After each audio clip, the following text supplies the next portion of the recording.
दोस्तों नमस्कार, स्वागत है आपका आज के इस नए वीडियो में। आज के इस एपिसोड में आप जानेंगे कि आपके जीवन में समय का क्या महत्व है।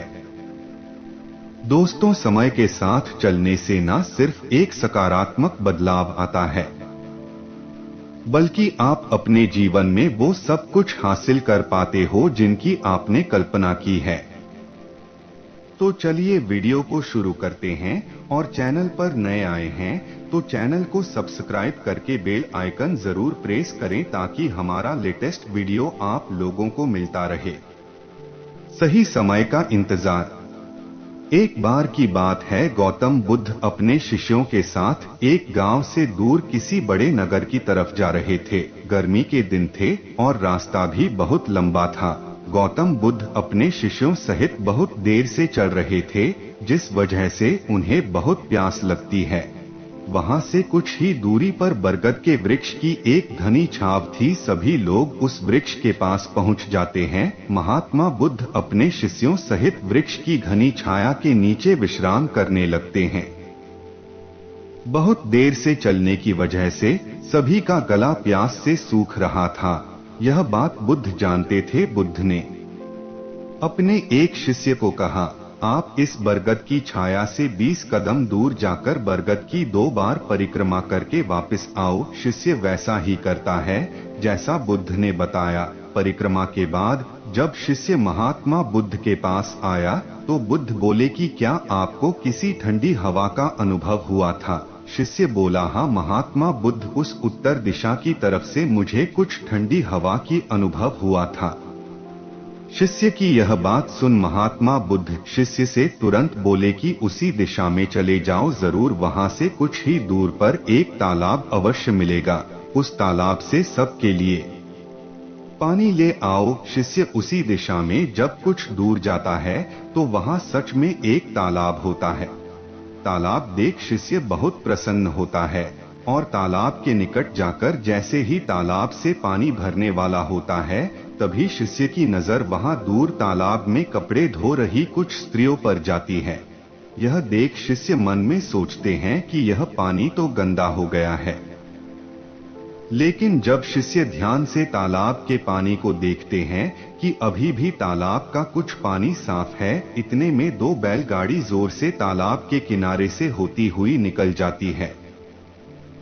बैलगाड़ी के पहिए तालाब की मिट्टी के ऊपर इतनी जोर से निकलते हैं कि तालाब के नीचे बैठी बहुत सारी मिट्टी तालाब के ऊपर आ जाती है, जिस वजह से तालाब का बचा हुआ पानी भी गंदा हो जाता है।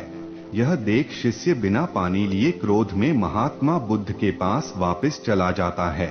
शिष्य बड़े ही निराशा भाव से महात्मा बुद्ध को सब बात बताता है।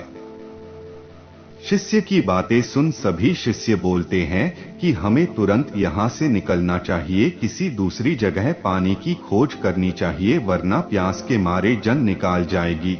इधर महात्मा बुद्ध सभी को शांत होने के लिए कहते हैं और बोलते हैं कि धीरज रखो, कुछ देर यही बैठो, उचित समय आने तक संयम बनाए रखो।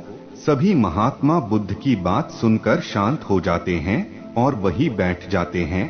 कुछ समय बीत जाने के बाद महात्मा बुद्ध फिर से अपने शिष्य को उसी तालाब से पानी लाने के लिए कहते हैं। शिष्य बिना कोई सवाल किए उसी तालाब से पानी लेने के लिए फिर से चला जाता है।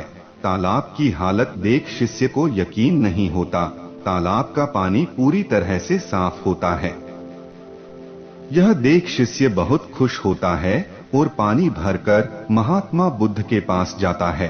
सभी पानी पीकर अपनी प्यास बुझते हैं, लेकिन अभी भी सबके मन में ये एक सवाल था कि आखिर यह चमत्कार हुआ कैसे? तालाब का सब पानी तो गंदा था। उन्हें लगा कि जरूर ये बुद्ध की शक्ति है। इनमें एक शिष्य ने यह सवाल महात्मा बुद्ध से पूछ ही लिया कि यह चमत्कार आपने कैसे किया? शिष्य का जवाब देते हुए महात्मा बुद्ध बोले कि यह कोई चमत्कार नहीं, यह आपके सब्र का फल है। यह फल है आपके सब्र बनाए रखते हुए उचित समय के इंतजार का। जितनी देर हम सब लोगों ने सब्र किया उतनी देर तक तालाब के पानी के ऊपर तैर रहे सभी गंदे तत्व और मिट्टी तालाब के पानी के नीचे बैठ रहे थे। फिर कुछ देर बाद शिष्य जब वहां तालाब के पास पहुंचा तब तक सब दूषित कण नीचे बैठ चुके थे, जिस वजह से तालाब का पानी पहले की तरह साफ हो चुका था तथा तालाब साफ दिखाई दे रहा था। यदि उस समय आप लोगों ने सब्र न किया होता, धैर्य न रखा होता, तो आप सब इतनी गर्मी में पानी की खोज में प्यासे रहकर शायद अब तक मृत्यु को प्राप्त हो गए होते, क्योंकि यहाँ से अगला कोई तालाब है या नहीं, और होगा भी तो क्या उसका पानी साफ होगा या नहीं। इन सब कारणों से आप कभी प्यास न बुझा पाते और प्यास से मर जाते। फिर इतना बोलने के बाद महात्मा बुद्ध शिष्यों को एक सीख देते हुए कहते हैं कि जैसी स्थिति हम लोगों के समक्ष आज आई है, वैसी ही स्थिति और मुश्किल दौर जिंदगी के हर मोड़ पर आएंगे। तब उस समय भी आपको ऐसे ही संयम बनाए रखना होगा और अपने विवेक से काम लेते हुए ही आपको एक उचित फैसले के साथ सही नतीजे पर पहुंचना होगा। हर मुश्किल दौर में सब्र रखते हुए ऐसे ही शांत मन से ही कोई फैसला लेना चाहिए जिसका आपके और दूसरों के लिए अच्छा हो, क्योंकि ऐसी स्थितियों में लोग अक्सर गुस्से में आकर अपना सब्र खो देते हैं और गुस्से तथा जल्दबाजी में गलत काम और फैसला कर बैठते हैं, जिसका बुरा परिणाम उनको भविष्य में देखने को मिलता है, जिसमें खुद का नुकसान अधिक होता है। कुछ परिस्थितियां जीवन में ऐसी होती है जहां हमें सब्र बनाए रखते हुए उचित समय का इंतजार करना होता है, लेकिन लोग अक्सर यहीं पर अपना सब्र खो देते हैं और उचित समय आने का इंतजार नहीं करते, जिस वजह से उनको आगे चलकर दुख और मुश्किलों का सामना करना पड़ता है। बुद्धा स्टोरीज से हमें अपने जीवन में बहुत कुछ सीखने को मिलता है। हमें अपने जीवन की उन अनमोल बातों और ज्ञान का बोध होता है जो हमें हमारे जीवन में बहुत काम आती है।